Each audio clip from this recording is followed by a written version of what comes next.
Yeah, we are live. Welcome to the Dirt Life Show. I'm your host, Georgie Hamill. Today we're going to talk about some really, really fun stuff. I'm throwing these intros in because we're using this as audio for a podcast too. But today we have an awesome show for you guys. Southern California is a hotbed for racing, and the Adams Motorsports Park in Riverside just hosted the first annual side-by-side summer shootout and pit bike race. Shelby Anderson, her dad Rod Anderson, put that bad boy on. It's so cool to see these little events coming out. They had a $5,000 purse presented by West Coast Motorsports. So we're going to have all of them. We're going to talk to everybody about it today. It's going to be rad. We got Myles was the winner. We're going to talk with him. We got birthday boy Cruz Bouchard's going to come on. Bella Bouchard's going to come on. We're going to talk with Braden Baker. Bo Judge is going to join us. Rod Anderson is going to also join us, Shelby's dad. He was instrumental in setting it all up as well. And Ronnie Anderson. They must have had so much fun this past weekend. So let's get Shelby on, and we'll talk about it, man. It looked like it was so fun. Almost like Supermoto by sides. So we're at IMG Motorsports, if you can't tell. Thank you to all of our sponsors, KMC Wheels. You can see the badass grenade wheel back here. Motul over here, supplying all the products. Rod and Shelby, what's up? Living the dream. How are you guys doing, man? Good. Tired. Did you have a long weekend? Yeah, it was a long weekend, and then we had to do all the take the track all back apart on Sunday and today. So yeah, so let's talk about that first. I want to before we even get into it, Rod, how is it to get back behind the wheel against all these young guns? Oh, it's fun. I mean, I've been doing the master's class. It works a few times, but no, it was fun. I had a great time. I made it further than I thought. I figured I'd be two and done, old guy. But were you showing them any new tricks or what? I don't really know that I showed them old tricks that they didn't even remember. Oh, that's how it works, huh? Yeah. Oh, that's cool. All right, so why don't you and Shelby share the introduction or whatever, and tell us a little bit about how the event came up and what it actually is. Because in my head, simply put, it's basically like a supermoto race for side-by-sides, because you get to go on pavement, dirt, and battle stage racing or whatever you call it. Yes, it was our dog. Our dog's going flipping out. Rallycross style. Yeah. Be more of the way to put it, I would say. And my big concern was being on such a tight track. I didn't want the cars running side by side for the whole race. Not to mention trying to build a track that you could pass on. That's a whole nother story, just the logistics of making that happen. So, yeah, totally. And it was at Adams Motorsports Park up in Riverside, right? And that's usually it's a go-kart track, right, for shifter karts? Yeah, shifter karts, and they do the supermotos. They do time attack for big cars. They do drift shows. They have, Troy does a really super good job of keeping that place busy. It's hard to get in there and because of all the things they got going on. But our deal was we ran and we had a split track where probably 300 feet off the starting line, the track split. So one car would go to the left and the other car would go to the right. They go do the lap. And when they came back to the start finish line, they weren't close together because of the difference in the tracks. And then they'd crisscross and they'd run the opposite track. Yep. And we got towards the end. One of them was my race. My second race was super close. I think it might have even been the closest race of the whole day for the finish. I don't know. But I actually pulled off a win, so I was happy. And but so the last quarter mile, I'd call it. Yep. Was you can keep talking. I'll just let this play while you're giving everybody a rundown. Yeah, so the last quarter mile where there were some S turns and it was all pavement and it was wide enough to people to pass on and and stuff like that. And I don't know, we had got a lot of good feedback from it. I think we can do it a lot better next time. Like Shelby and I have never done this before. We kind of just went with common sense and what we didn't like at other venues, and kind of made sure we didn't have the same problem where people were upset with us, because of the way we ran the thing. We made it a racer's race. Yeah. And Take a lot of the feedback, criticism, constructive criticism, and all of the ability to make a change during the race, I'm sure. It's pretty cool to hear you guys say that. So a couple things that I noticed just by being a fly on the wall, so to speak. I noticed, first of all, that you guys had support from some pretty amazing companies. West Coast Motorsports was the title sponsor, the primary sponsor, Yep. and they put up $5,000 for a purse. The Yep. first thing that I thought of when I saw that was, that's bigger than 90% of the races that most of these racers do, which is fantastic because it helps pay those racers for their programs, right? Like in Lucas Oil, Myles Cheek has never won that much money, and he gets to take home that much money and put it back into his program. That's pretty cool for side-by-side racing in general. And then second, you guys have the ability to have all their friends. It's a good grassroots environment. Like that, to me, is one of the most important things, because all of the racers can learn and talk to each other about how they're going to further their programs and become better drivers. Yeah, sorry, our dogs are just being a nuisance in the back. But that was one thing that we wanted to make sure, is we wanted to make sure that the racers were happy. Because at the end of the day, like, that's what is like, the racers are happy. And like, how else are you going to be happy besides having a giant payout? And that was something I would want as a racer, was a huge payout. And we also made it happen thanks to our sponsors, where we had payback to 10th place. So everybody up to 10th place got at least their entry fee back. So, Perfect. yeah, important to us to make sure, like, and that's what makes it worth it for anybody to come race. And that's what we know will make the top guys want to come out and race our series, because they know that, like, there's a bunch of money on the line.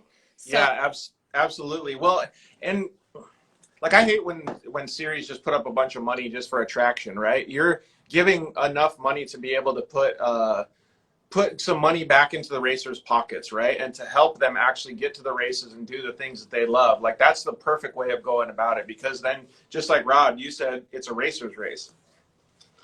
correct. It was almost like a race of champions for the caliber of people we had there, What's the structure of it then? Like, how do you guys set it all up? Is it bracket style racing, or how does it work? Yes, it was brackets, and we didn't quite get our 32 cars, but we got 28, and that made so our graph still worked, or our ladder thing, and we went, and so everybody picked a chip. So we had red chips and blue chips, poker chips, and they had 1 through 16 on them. Well, actually 1 through 14 now. And so everybody, right at the beginning, at the end of the drivers meeting, actually, everybody pulled a chip, and they had so you got the red chip, you started on the right, you got the blue chip, you started on the left. Whoever you draw, you draw. And then when we were talking about it, about the elimination thing, we're like, well, what if I draw Ronnie or Art on the very first, and we're the very first race, and then I'm out, or something. That kind of, and we said, well, let's make it double elimination. So we did that, which made it so everybody for sure got to race twice. And when you're second one, you get to go 3 times, and so on and so on and so on. So so Shelby, like, what I'm hearing, like, I was thinking the same thing as your dad, right? So Rod and I are the old guys with all these young guns, right? So I would think the same thing too. I'd be like, oh shoot, like, who am I going to be paired up against? And then now you have double elimination, so like, you have a chance if one of the young guys messes up, and you can still pass through.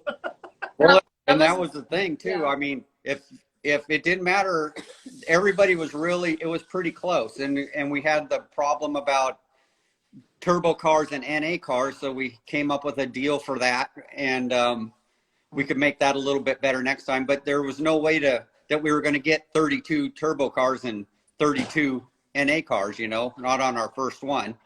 And the thing was with the track too, is it was a driver's track. It didn't matter how big of a motor or how big of a turbo or any of that. It didn't matter what you had. It mattered how you drove, because we made it so that there wasn't that long of a straightaway to where a turbo would have an advantage over an NA and vice versa. So we made it pretty fair, I felt like, so that if a bone stock RS1 went against a Pro XP, it would still have an even advantage, because you didn't have the power, like you couldn't have time for the turbo to spool up and yank you on a long road straightaway. So yeah, and I noticed that too. I'm gonna look and see if I can find the video, but I thought that I saw Myles Cheek and Chase Carr battling it out, and one was in an RS1 and one was in a Turbo S, I think.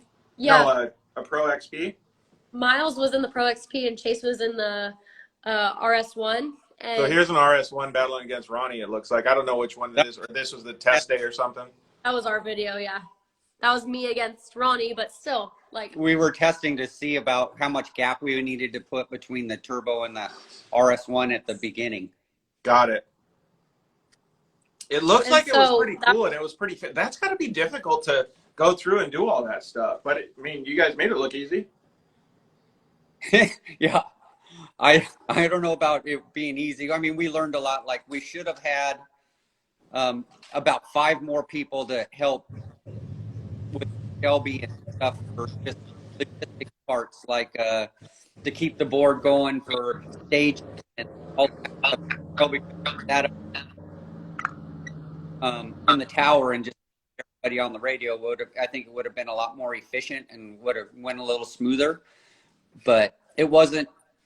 I'm proud of our first event, and we didn't really get any bad reviews at all. Yeah, well, that's good. I mean, like, doing a first event, you really don't know what's going to happen, right? So it's kind of cool that you guys had the ability to have everybody give you guys constructive criticism and stuff like that. But it took a while to set it up. It took a while to get it going. But at the end, you guys made some pretty happy racers. Yeah.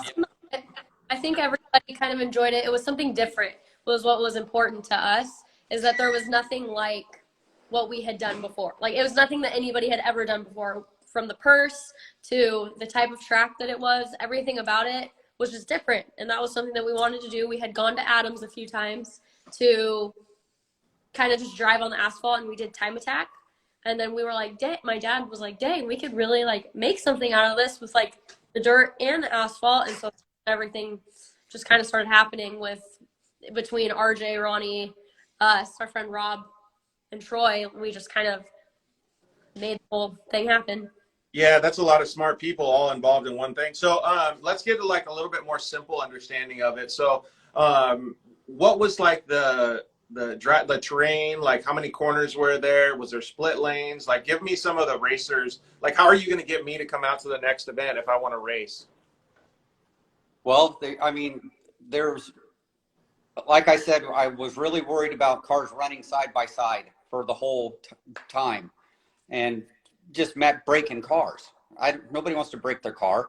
They all want to drive hard. So the left lane went right straight off the end of the start line and went straight off and went into the dirt. And we had a pretty gnarly whoop section. Like, you could double in, and some people tripled in, but like, if you did it, you were going slow over them. Yeah. That's cool though. So it's super technical on that lane. Yeah. And then if your timing was off, it messed up it didn't mess up your car, but it'd throw it sideways. Yeah. It would, it'd buck out. You had to do it perfect. Yeah. So that would blow your race or your time right away. Else. Correct. And then, and then they came off, you come off and you go onto the pavement, and it's like a right-hand decreasing radius turn on the pavement, right? But you come right from the dirt on into that. And basically into a 180. Yes. Into an S. And then you basically had to throw the car in there and get it to be sliding sideways to make it around the corner and be set up for the next one, and do like the full drift thing and come back. And yeah, just set up one way just to immediately throw it back the other way. Yep. And then it's wide open down the straightaway to a big sweeper on the pavement you're getting up on the bike when you do it right, you're only on 2 wheels all the way around the corner. Oh, that's cool. So from a racer's perspective, like, was there a lot of technique and stuff that's involved? Like, Because, like while they say slower is faster, you drive smooth, or, like you're not getting all wild on the course. Like, what could I learn from what you guys are telling me right now if I wanted to race next year? Like, how do I do it better? Yes, you want to be in the dirt like you race in the dirt. You got to be aggressive on the steering wheel, aggressive on the throttle, and all that stuff. And then as soon as you jump on the pavement, you got to just egg under the brake throttle pedal and 2 fingers on the steering wheel, and the least amount of turning you can do.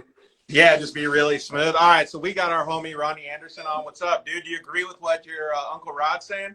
Yeah, for sure. It was an absolute blast last weekend. It was something that no one had really ever raced on before. We've never really raced UTVs on asphalt and dirt at the same time, and not really head to head either. Usually you're with a lot of cars, so it was cool to kind of do like a qualifying. It felt like pace for 2 laps battling against one other guy. Yeah, it looks super cool, and like from a racer's perspective, like I don't know how to say it, but like it looked like you had to really focus on what you were doing because otherwise you didn't know because the other driver's not right next to you, right? So you didn't know where the other guy was going to come out when you do like come to get together again. Like how stressful was it, like making sure you had that perfect lap? Yeah, it was really stressful. You would make one mistake and you'd be instantly like, oh, it's all over. I just blew it. And then when we met up, you knew that you were going to be a car length or 2 behind the guy you're racing against. So it was super important. It was like qualifying basically, where you had to be just 10/10ths the whole time, and hopefully the other guy would make a mistake and you could edge him out at the end. Who did you battle with in yours, or who did you draw? I drew right off the gate. I drew Bo Judge, and I ended up losing that battle right off the gate. So I went straight to the losers bracket, and then I got to race 3 more times, I believe, and then I got knocked out, I believe, around the 14th, 16th-ish spot.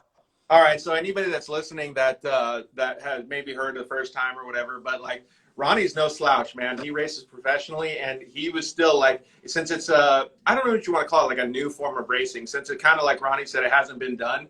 Like it's cool because it somewhat evens the playing field, I guess you could say. Like that's so rad.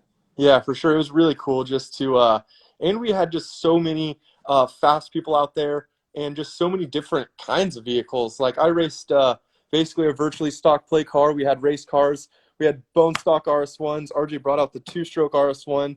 So it was cool to just be able to race, a little bit of everything and have everything be very competitive. Like race car versus play car versus 2-stroke RS1. Everything was pretty close. Yeah, we had that 2-stroke RS1. That sounds wicked. Yeah, it's cool. Allens. We had Yamahas, Pan Ams, Polarises. We had everything out there, and they were. That's cool. We had a couple comments come in. The Car One Fabrication team said it was awesome racing. They really liked it. Let's see here. George Lamosis also said so much fun. Pavement and motocross style track. Yeah, see, like that stuff's rad because we don't get to experience that much these days in side-by-side racing. And that's what was cool too, is even if you were a spectator, when we did something like that, you could see everything. So it wasn't just like 4 racers, like any spectator that came could watch the entire thing go down. You could see the entire track. And so it wasn't like works racing's fun and desert racing is fun, but you see them once every hour or whatever it is, And so to have something that it was a perfect spectator race was also cool. Yeah. How was it for spectating? Really good. Yeah. I mean, other than the dust, we had a dust issue. We should have started watering about a week before. I think it would have made a big difference. There at night, drenching it, so we could have got the water way deep in there. That was Those are little details that you guys can work out though for the next one. All right, so we got the legend that knocked Ronnie Anderson right off. Bo Judge, what's up, dude? Yeah, how's it going? Good, man. How are you? I know you're busy, so thanks for joining us and hanging out. Yeah, no, it was a total cool event. It's I would say the funnest part about it, a good portion of it was just the anticipation of wondering who you're gonna race. Like, so it's like that first whenever Shelby's holding the hat and I reach in there and I draw out a number 1 and I'm like, I didn't want to go first because I wanted to kind of see how the track was how the whole thing worked first. And then I seen him throwing a lot of water down, and it seemed like it was going to be kind of hard to turn on the mud and stuff. So it was like I didn't really want to go first, and it was like, but whatever. I grabbed the number one, and I'm like, well, sweet, I got number one. Then all of a sudden I hear Ronnie go, I got number one, and I'm just going, dude, right off the bat, like. And then everyone heard about it, so then everyone's like wanting to see that race like right away. So, and then it's hard not to, like, once you see that I'm going to line up with him, and then it's hard not to go like, okay, if I win this race, who do I get next? So now you're looking down the ladder and you're like trying to pick, well, if I had my choice, I'd want to race this person. But everybody was good, you know. I mean, the competition is like that. That's what I like to go for, you know. It's like when Shelby and Rod asked me, I think it was, we were at Taft, about maybe this possibly happened. I was all in at that point, because you just know with the purse like that, it's going to bring drivers like RJ and Ronnie and then even the kids coming up, you know, like Chase Carr and stuff. I mean, one of the best races we've seen was Chase Carr against Corbin Leverton, and it's like it went all the way down to the end. Chase had it. Usually by the time when you meet up, if you're in first at that point, you usually got all the way to the end, and Chase bicycled at the very last turn, and Corbin drove right underneath him for the win, you know. So it's like it was never over till it was over. I was really surprised on how the NA cars were just as fast as the turbo cars. I think the concrete or the asphalt is slippery, where the turbo cars can definitely overpower. I had good grip coming in, but not such coming out. I think I was just a little bit too much gas pedal. Dude, it sounds so cool though too, because like it's just it evens out the playing field, right? Like that's so rad. So Ronnie, when you go in there and you're getting ready to battle with Bo, like, so what's the move? Like, is there any strategy to like get there at the end of the day? Yeah, at first, I didn't go in with much strategy, because the first 4 or 5 brackets had insanely fast guys. So it was the guys that drew 1 through 5 had a stacked playing field ahead of them. It was me, Bo, Chase Carr, Myles, Cheek, RJ, Corbin. It was just, the list went on. So if you were to win or lose, you were going to keep battling those fast guys the whole time. So I knew we were in for an absolute doozy of a day there. And it seemed like towards the end, it might have been a little bit of a benefit to start on the inside line, I felt like, than the outside. But I think Corbin proved us wrong at the end, and he got me. That's who ended up knocking me out fully. And he started outside and got me. So it was pretty cool. Dang, dude. Yeah, that sounds rad. Oh, Brian Atkinson says, does Bo have a black eye? Was that Ronnie and you throwing rocks over there? What, dude? Yeah, I wish I had a good story behind it, but actually leaving the race, we were rinsing off the dogs before we put them in the RV, and I happened to just turn around and smack right into one of the pop outs, and kind of got a gave yourself your own black eye, man. Yeah, so not a cool story, but that's what happened. You should tell everybody that Ronnie hit you with like a massive sized golf ball rock like on the track or something. Yeah, thought about it, but no, nothing cool. So Shelby, it's got to feel pretty good, like you and your dad being able to have all the professional racers come out, obviously show support for all the amateurs and the kids and stuff too. Like the whole event to me seemed like it was a pretty big success. Yeah, I was stoked on it, especially like we had said for our very first anything.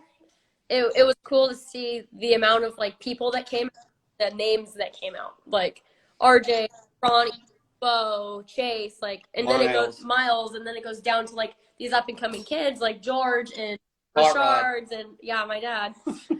That Oh yeah, and my dad too. yeah, but it was because that's a huge name, you know. Yeah, totally.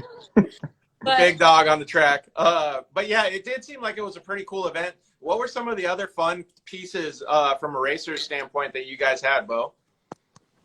I mean, I guess at the end of the day, I was just impressed just with like with the way you got Shelby's involvement, Ronnie, RJ, and Rod. Like it's not just like a guy that used to race dirt bikes or whatever is going to start racing, you know, making a racetrack, whatever. So for the first event ever, I personally don't know what you would change to make it better. I mean, it was so fun. I can't wait for the next one. Heard maybe there might be like a little 4-race series or something, and I would definitely want to go race them. You know, it was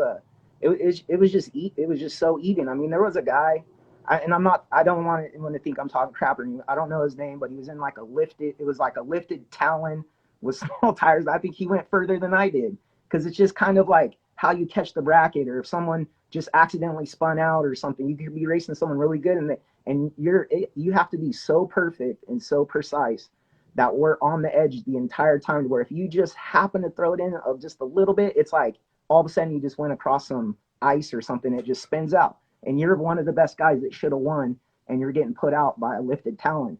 So it's Dude, like, yeah, but that's perfect though, because like I always think about it, like, and there's series that do a really good job at this, and series that do a horrible job at this. But there's a lot of the series that you race, right? It's just a motor race. Like you faster your car goes, so you're going to win the race. Like, and now you have the ability to have all this versatility in one track and have it last throughout the day with all your homies. Like, dude, it doesn't get any better than that.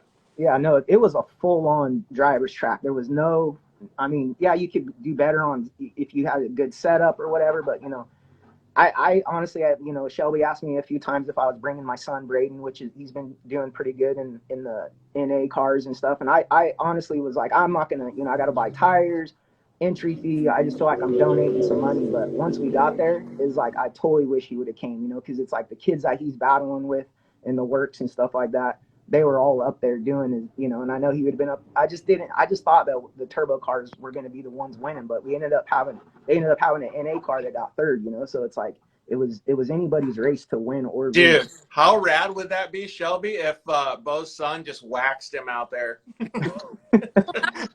And it was like that. I think the Richard is out there, and the brother and sister ended up having a line, and they had to race each other at one time too. Oh, really? Yeah, we're gonna have cool. to talk with them a little bit about that too. Yeah, it was cool to see, Yeah, that was cool. It was random. Richard ended up going against Corbin, and his brother ended up going against each other because they won. Like, it was like brothers and families going head to head. That was like, it was just at random. It happened to work out that way. So that's why it was cool. Dude, that is so cool. All right, hey Ronnie, we're gonna let you go because we got to get the Bichards on since we're doing such a quick show. But tell us what your favorite part about the whole deal was. Yeah, I think my favorite part was just the competition level, like anyone from RS1s, the kids that are coming up through the ranks, to Myles, Cheek, and Bo here that have been racing for years, all had a chance to win that $5,000, So I think it was cool just to see how much the track involved racing and just mistakes in general. Just you can make any mistakes and have fun. And I'm looking forward to see what Hot Rod and Shelby have up their sleeves next, for sure. Yeah, well, it sounds like maybe they got some cool stuff. Hey, did you tell Myles that he owes you tacos now, or what, dude? Since he got the big paycheck. I know, he comes out of retirement and just whoops everyone right out the gate. It's pretty funny. One more thing I need to throw in there before Ronnie gets away is me and Ronnie built that whole track, basically. So Ronnie was our tractor guy. He did the jumps. He got her done out there. So, RJ had a lot to do with us coming up with the plan and all of that stuff. But, I mean, for just going out there, we went around the track one time. And that RJ actually, or our Ronnie, I don't remember, as soon as we built the jumps and the whoops, they made one lap around the track. They go, it's perfect. And I think it's good the whole day, So, yeah, that's good because you have experts building that stuff that are on the course on all kinds of different courses all the time. So, well, good job, Ronnie, on building that course, man. I hope you guys have some fun plans for the next course. It'll be cool to see. Yeah, thank you guys, and thanks for having me on. All right, Ronnie, we'll see you later, bud. See ya.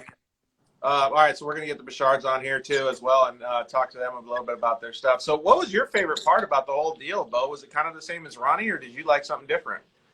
No, I mean, pretty much like it was just fun, It's like to have that level of competition, and it was like we were kind of like, I mean, as soon as I would get done with my run, I'd get out of the car and run to the fence to watch, to see who I might be racing next, because you just didn't know. You could go back 3 or 4 brackets and watch how it's going to slowly kind of get to you. So it was like, and I haven't done that in a long time, like being at a works race or whatever, running to watch or whatever. But it was like, literally, you're running, and next thing you know, I'm talking to RJ and Ronnie and, Cody Bradbury was there, and we're all it was just a good time. Like there was pressure because you want to win. We all, we've been racing a long time and we all want to win, but there wasn't pressure of like a points championship going on if something goes on, or if you're going to get help from Can-Am next year or what, you know what I'm saying? So it was like, it was just a one-time event that was fun, and everybody was getting along. Everyone's laughing and having a good time. I mean, you couldn't help to wait for RJ to go out in that two-stroke snowmobile Polaris. You just wanted to see what was going to happen with that thing. It was just like, you just haven't heard a side-by-side with a two-stroke engine in it like that ever. So it was just like It's kind of pretty cool. it's pretty cool to see the versatility of the vehicles and stuff like that, being able to keep up together on the track. Hey, did you do anything with the pit bikes, Bo? No. I only ride big bikes. I do not mess around on the pit bikes. It seems like every How time you fun mess was around on a pit bike, next thing you know, you got a hurt ankle or something's messed up. So I didn't Dude, get on. yeah, those things are dangerous. How fun was it though, Shelby, for all the kids and everybody on pit bikes? It was cool. I thought something to kind of help break up the races, and it kind of like gave the racers a break, and it was just a cool little in between. And that was the thing that was cool too. I'm pretty sure nobody who actually raced the side by side race raced the pit bike race. CJ. They were So it was two different crowds. Chris Johnson was cool. And I actually thought like Chase and Cruz and like all these guys would just be on, just bring their pit bike for fun, but everybody was like, no, we're racing, we're not going to get hurt. And so we had a fully different crowd for the pit bike. There were just diehard. That's super cool though, because then it makes it bigger for all the event though, right? How many people were racing the pit bikes? It looked like it was fun. 15 I maybe? think there was like 15. There was about 15 people ended up racing it. That's a pretty good amount. All right, Bo, I don't know. I know you got a busy schedule because you're getting ready for Vegas to Reno. We can let you go, but are you going to come back and do it if they have another one? For sure, I'll be in for sure. And thanks again, Shelby and Rod. I mean, I really had a good time, and I appreciate you guys inviting me, and I can't wait for the next one. Yeah, we appreciate you going. That's what made it a big deal to all of these big names that, we had, I don't know, we probably had 5 or 6 or 8 factory drivers. I mean, not bad for a first shot. Yeah, Totally. Well, that's cool, man. All right, Bo. Well, thanks very much, dude. I'll see you up there at Vegas to Reno, homie. All right, sounds good. Later, bud. See you later. So if West Coast Motorsports, Cruz, and Bella are watching, please make sure that you have your Instagram app updated on whatever device you are logging on with, because we'd like to talk with you guys. So if you guys had to just do constructive criticism for yourself, Shelby and Rod, what would be the things that you would like to see different or change to better the race for next time? More people to help Shelby. I felt like I was running around, like I'm barely getting my voice. Like I was sick and I was running around, lost my voice Friday, really didn't have a voice Saturday. And so I was just trying to do too much. Like I should have asked people for more help. I probably could have gotten more help, but we definitely needed, I think, like 5 more people. If we had 5 more people, so Shelby, like I said, Shelby should have just been up. Yeah, it just always helps having manpower, right? All right, so West Coast Motorsports is your guys' title sponsor, and Cruz and Bella Burchard are the 2 drivers on that team. What's up, Bella? How are you? I'm good. How are you? Oh, there we go. Hey, so we already got Brian Atkinson saying that you should have just asked, man. He's down to help you guys. Yeah, he's all over the place too. He's starting his new series. He's already got a series, so. Hey, man, everybody's down to help, though, Shelby. And Brian also did help us. He actually let us use his registration platform to have our racers sign up. So, that makes it easy, huh?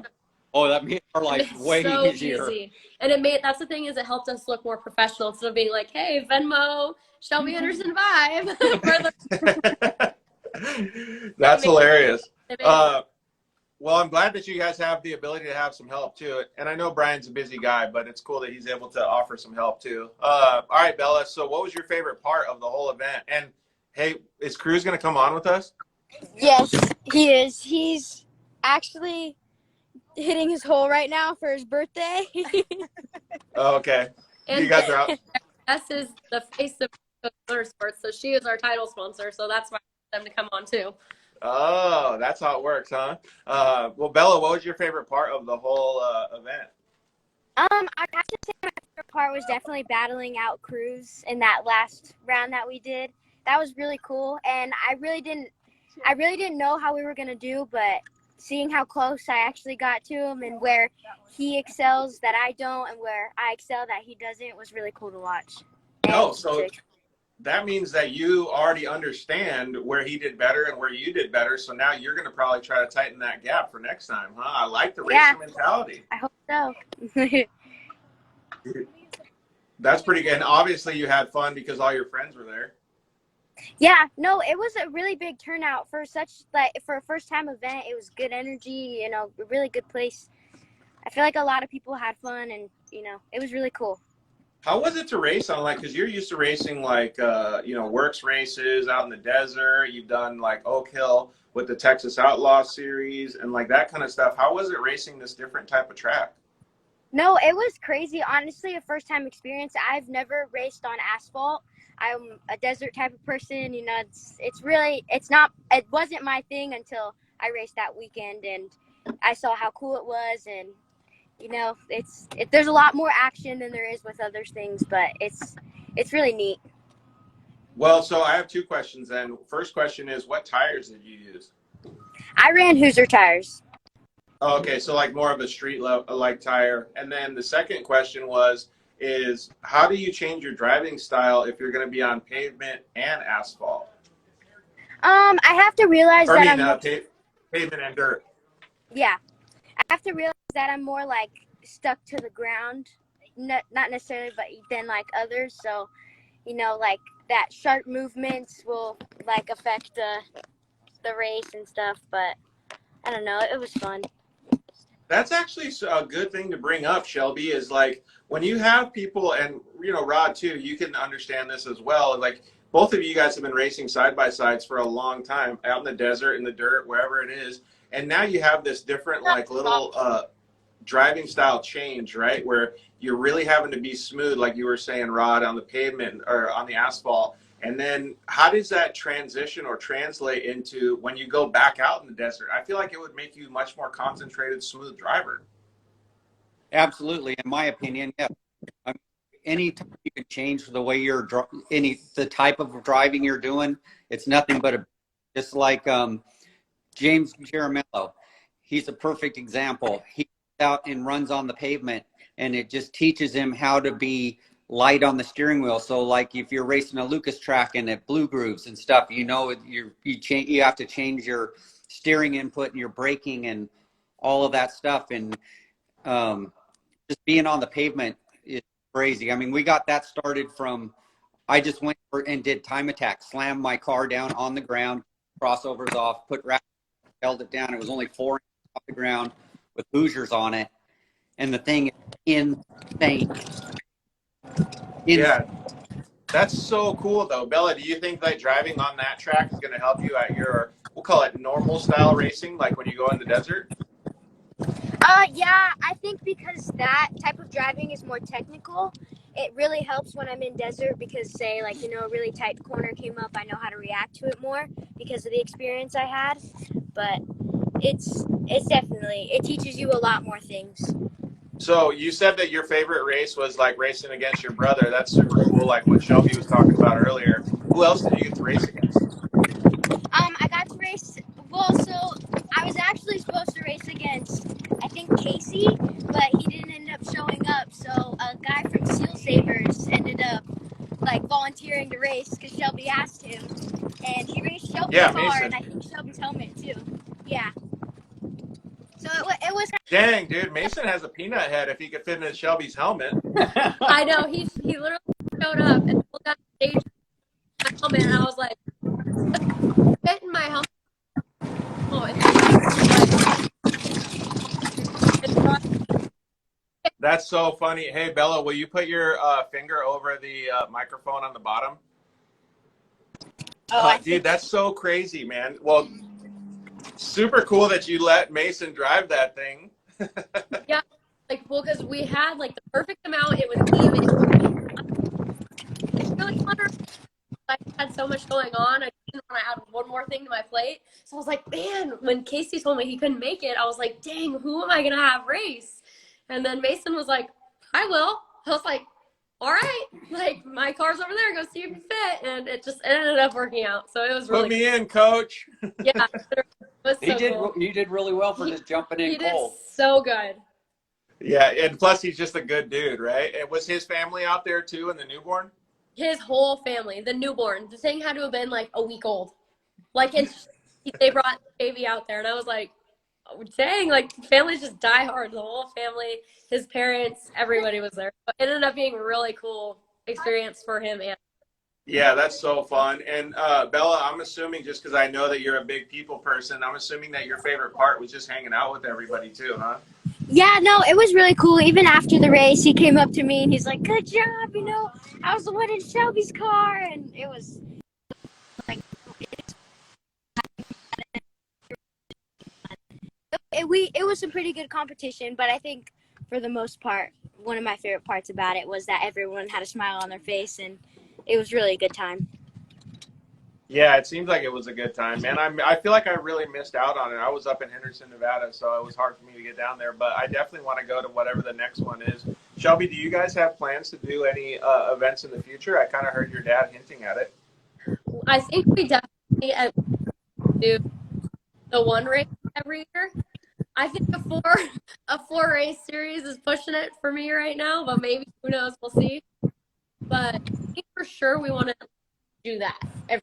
And if we end up being able to plan more, then we plan more. But I think for sure we want to try and do the summer shootout every single year. Yeah, I was gonna say like a one race deal seems like it's a really good idea because you can put it wherever everybody else doesn't have their races, so everybody can show up, right? And then it also gives a little bit more prestige to it and a little bit more, I think, racer-esque battling because not everybody can practice on the track, not everybody gets good times, like so it's a little bit newer for everybody each year. You know, they have to change their setups and all these different things come into play. So I really like the idea of having a one-off event like that. It's super cool. That's what our plan was with that because it's just like once a year you win X amount of money and everybody kind of looks forward to hopefully kind of start scheduling. That's why we're doing it at the end of July because I was thinking, okay, there's no Texas, there's no desert races, there's nothing usually that weekend. And then of course Red Bull ended up scheduling their Utah thing out there, but it was pretty deep in Utah, so luckily a lot of people didn't go. But yeah, I think that's something I want to try to stick to the weekend, like the last weekend in July every year, and hopefully Yeah, I agree. So, Bella, is your brother around? Yeah, he's right here. Let me transfer cards. He's transferring cards. Oh, he's trying to get out of coming on. That's what he's trying to do. Cruz is always trying to get out of the media. Birthday boy. What's up, Cruz? Happy birthday, homie. Thank you. See what I got? Their phones being sucky, Shelby. I think Cruz might get his wish and not be able to come online. I hope that their phone gets better reception in just a little bit here. Oh, there he is. So let's talk about like what your guys' perception of it was during the day, Shelby, because you were so busy and your dad was so busy just helping other racers, but they still got to get on track. What were a couple of the milestones or things that you saw during the day that made you happy or made you want to make some positive changes? I think, honestly, after we did this, I would. What do you think? It's cool for me. Like, I thought it was fun, but I also wasn't like racing for money or anything. And so I was like, I just went around asking everybody, like, what do you think? What's the track like? Like, how do you feel? And everybody just loved it. And so to like kind of walk around and not hear one negative ounce of feedback from anybody about the track was super important to me because I'm like, okay, good. Like everybody's going to have fun because I know something like that wouldn't typically be somebody's style of racing if they just come from desert or just come from works. And so to kind of walk around to all these different people from different series was really cool to hear. Like they were stoked on it. Like they were happy. They were excited to get racing. And now just kind of watching everything kind of plan out, I know ways we can make the races run smoother and quicker. So we know that we're going to make that happen the next time we do it. But yeah, totally. So Cruz, what was your favorite part about the whole day? Yeah, it was probably the asphalt part of it because it's more of like a go-kart type of setup, something like that. But it was probably the asphalt and just racing against older and faster people than me. Yeah, so that part is actually super cool, right? Is that you can race against some of the top dogs, so you can kind of get your feet wet against some of those guys where you normally wouldn't if you're racing like an amateur class or an expert class. So that's pretty badass. Yeah, And for then sure. so racing, what's the difference? Because we asked the other drivers what the difference was in your driving style when you're out there. Because like I asked your sister, you guys are used to racing desert or on short courses and stuff. What's the difference in the way that you have to drive and the concentration level of inside the car for those types of courses? Yeah, it's definitely more of a different concept of driving. You want to kind of stay more on your toes than usually you would in desert. You want to kind of stay more cautious and knowing what your next move is just in case this happens or, you know. Yeah, totally. So when I think about it, like I've done some side by side racing or some side by side practicing, I guess you could say, on go kart tracks or asphalt tracks. I've also done some full on circle track racing in a side by side. So like those types of things, like when I think about being behind the steering wheel, like 1 inch, 2 inches, like matters in your line choice. So the focus level and the tunnel vision that you have to have behind the wheel of the car is so much more I don't know, minuscule. You can't really make any mistakes. Is that the way that you felt? Yeah, I was definitely different because, like, if you ever accidentally got a little tire under the rumble strip or rebels, whatever, you know what I'm talking Yep. about. It spikes you up a little bit, but if you go too wide, you'll get some dirt and maybe slide out. And yeah, you just have to be more cautious with your line choice. Do you have to adjust the way that you're driving with your feet, with the gas pedal and the brake pedal? No, I usually stay two-footed all Oh, around. okay.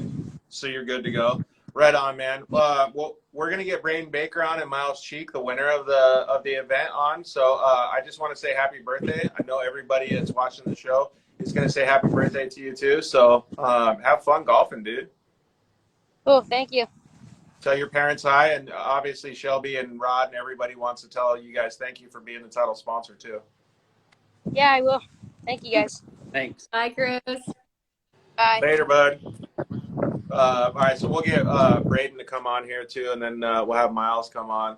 So I have a hard cut in about maybe Myles could actually come on with Brayden because I have a hard cut at 1 because I'm not going to make it to the airport. I go into Sturgis in like an hour. Oh, Braden Baker, what's up, dude? How was the race for you? It was good. Shelby and Rod put on an awesome event with Troy and all them, and dirt and pavement and good track. It was So awesome. we were just and hanging. Yeah, hanging with everybody seems like it would be a really, really fun portion of it. It was cool for you to get a good driver that's so versatile in his driving skills, Shelby, out to the track. But Brayden, we were just talking to Cruz a little bit about the precision driving that you have to have. What did you think about the difference in driving desert compared to when you have to get on a tight course like that with the two different terrains, dirt and asphalt? It was definitely different. It reminded me of like K1 Speed when we go to K1 Speed all the time with like Mikey and stuff. It was awesome, tight technical. It was just driver lines and how you set up the car is different with tires and sitting low to the ground. And it's more, you have to be on your toes more, and every line you make like counts on time and stuff, like any little error.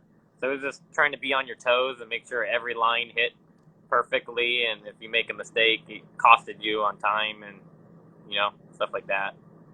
And you have a couple different cars that you usually race. You have a desert car, you have a short course car. Which car did you bring to this event?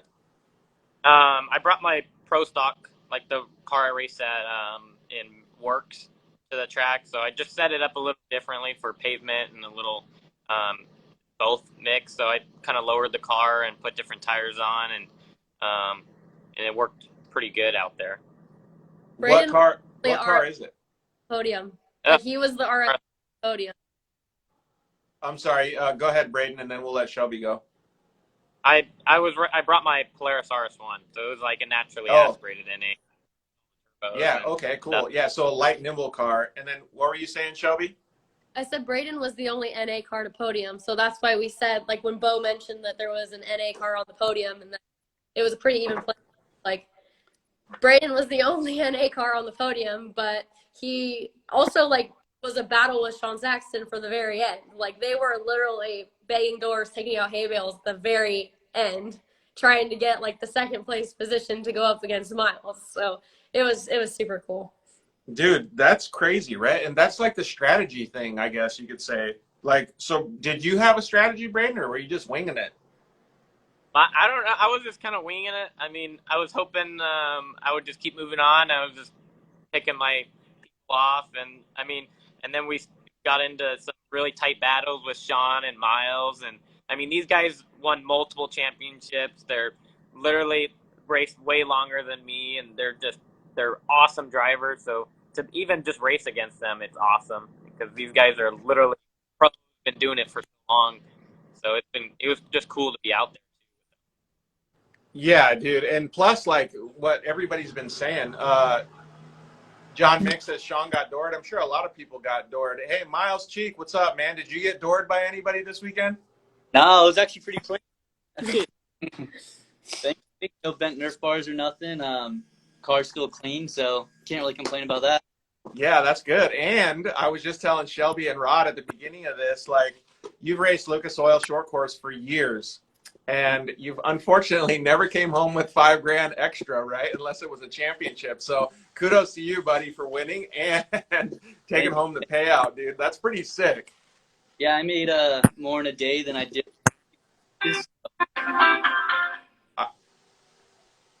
Can you say that again, Myles?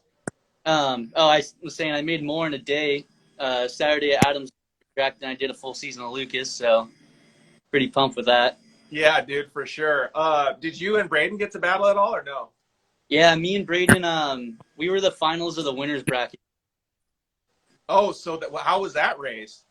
It was close. Honestly, my closest races all day were against Chase and Brayden against 2.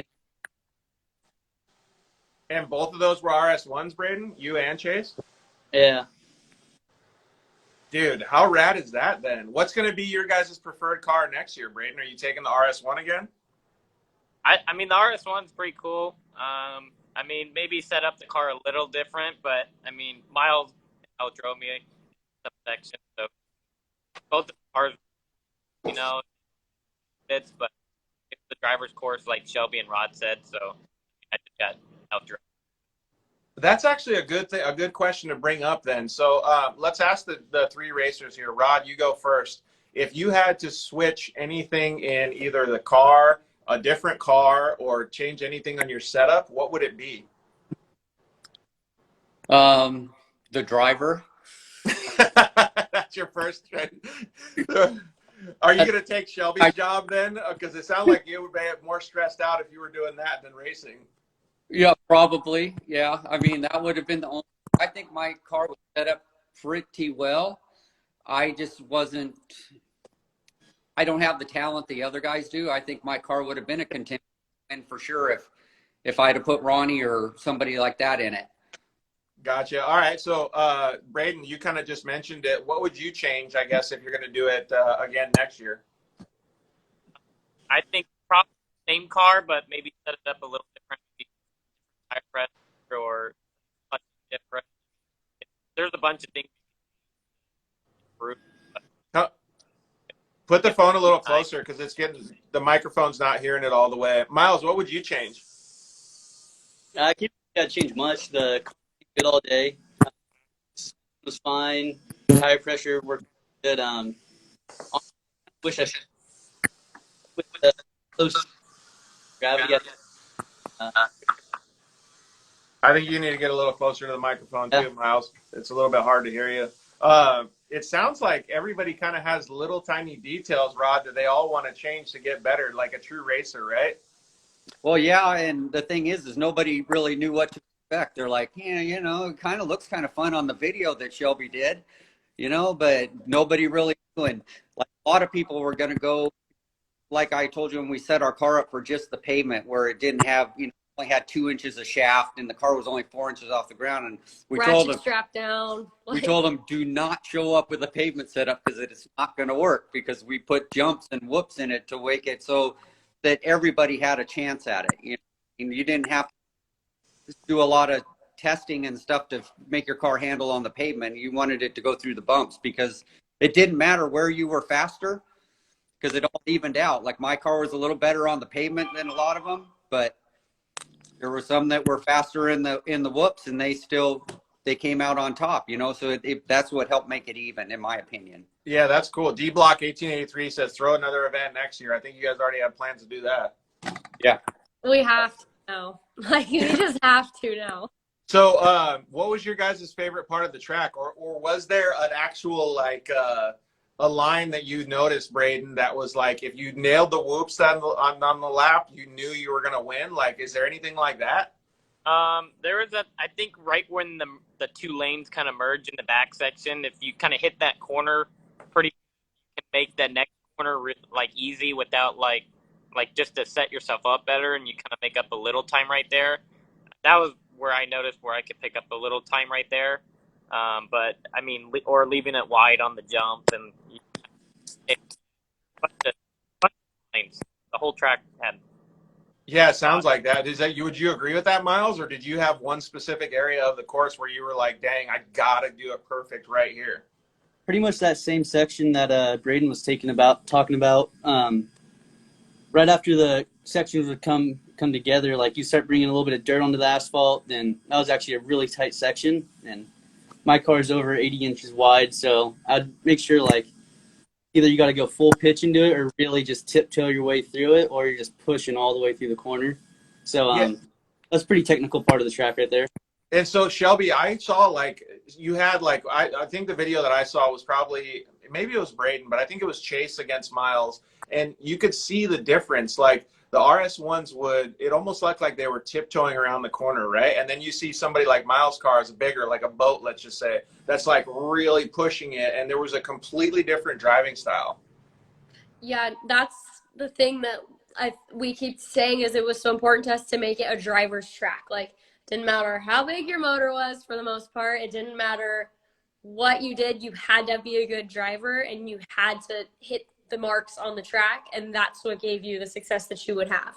Because you could have the biggest motor in the world, and it's just like any sort of racing. If you can't control it and you're not a good driver, then you're not going to do well. So that was one thing that was important to us, to make it technical, so that you had to be the best driver to win, and you had to have some sort of technical and racer mentality and ability to be able to win. So that was super important to us, and I think a lot of people honestly did a great job. I think we only had one rollover? Two rollover. It wasn't the same guy? No, it was a desert car once on the inside, and then CJ Buddy, the motocross guy, which was a brand new guy, had rolled once in the big super asphalt tournament we were talking about. You got on two wheels, and then a kid who brought his desert RS1, and he adjusted his setup a little bit, but he ended up tipping over because it just wasn't low enough. But yeah, and like everybody that came out still did great, like considering the circumstances. Like my dad said, nobody knew what to expect when they went there.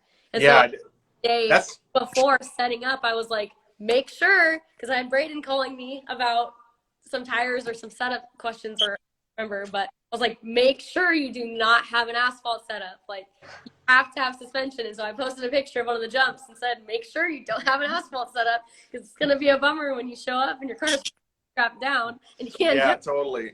That's crazy though, but it brings a lot of good adversity to it. So we got a bunch of Myles and Brayden fans on here already. Hey, so it looked like Myles, it looked like you honestly just brought your short course car and just whipped it up. Oh yeah, didn't touch weights in it, didn't touch the suspension, same tires I ran at the last race last year, so just put the thing in the trailer and said, let's go racing. Nice, and just focused on lunch and having fun with your homies. Oh yeah. All right, so we're just going to wind down the show then real quick. I got to go in a couple of minutes here, but Brayden, what was your favorite part of the whole event? Favorite part was hanging out with all the friends and family, and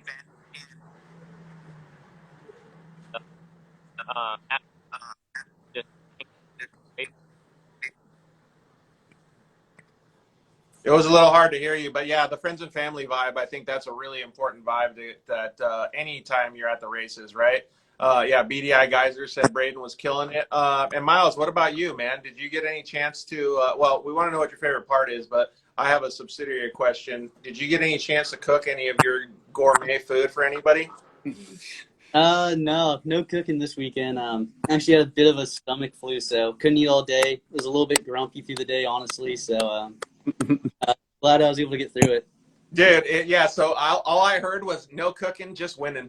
Oh yeah, exactly. But the favorite Hell part of yeah. the pretty much it brought me back to like watching X Games as a kid, seeing the two rally cars take off at whatever that soccer field is, and they do it at the Coliseum, jumping down the peristyle. So Oh, at the Home Depot Center. Home Depot Center, that's it, yeah. But it just kind of brought me back to stuff like that. So never really got that style of racing before, and it was a first for me. And just glad to have people like Rod and Shelby putting on races out here on the West Coast when there's not a whole lot going on right now. Yeah, totally. Bring it. Just coming right off the couch. Jeff Geiser just jumped on. What's up, Jeff? Your dad, Chuck Cheek, just came on. What's up, guys? Yeah, man, it sounds like it would be super cool. And I actually remember that because I was actually racing a dirt bike at the X Games when I saw that stuff, and I got to see it live. Like, it kind of reminded me of that too, because the technique to get on and off the asphalt is really difficult, difficult. And not just because you can't do it, but to keep speed, right? And then so like all of those things to me look like they were so cool when you guys were doing it. So I'd love to come check it out. Oh yeah, no, it'd be a blast if you were able to make it out. Yeah, but I'm gonna have to battle against you and Brayden, dude. I'm already gonna be battling for third place. All right, boys. Well, hey, thank you very much for coming on. I hope you guys have a great rest of your day, and hopefully we'll see you at the races soon. You got it. Thank you guys for having me. All right, see ya. All right. Rod and Shelby, we're going to wind this bad boy down. I know that you don't have anything locked in or set in stone right now, but it sounds like the event was really cool, and it sounds like you guys want to do it again. So maybe give us a little bit of a rundown on if you're going to have it again next year. Like Shelby, you kind of said you have a tentative plan because you want to do it in the summertime. Just a little bit more info just in case anybody else wants to hit it up next year. I would say we're probably going to try and stick to the same weekend if we continue to do it, probably every year. But make it a night race. But make it a night race. So it'll be under the lights. Like, I think we have our timing figured out better after doing the first one. Yeah. We had a few things just go on in between that extended it a few hours. And so we're going to make sure that doesn't happen again. And so we basically, I think we're going to stick to like that last weekend in July, that last Saturday in July, under the lights, payout, everything's basically the same. We'll change up the track a little bit. It'll be the same asphalt, dirt, probably still at Adams because it's kind of central for a lot of people in like SoCal.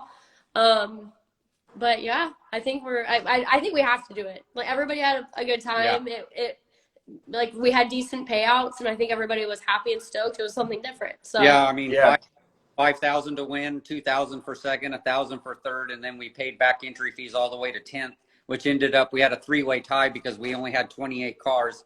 We had a 3-way tie for 9th, so we paid to 11th. So, oh man, that's cool that you guys ended up doing that. That makes it a lot more fair for everybody. So the only thing that I want to ask is, will you have an old guys class so Rod and I actually have a chance?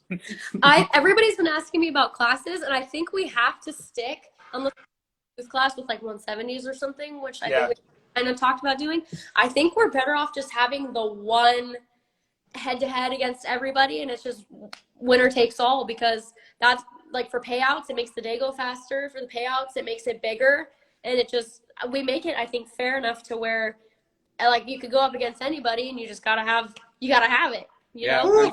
We only had five or six turbos, so I mean, it'd be hard to get the full field. You know what I mean?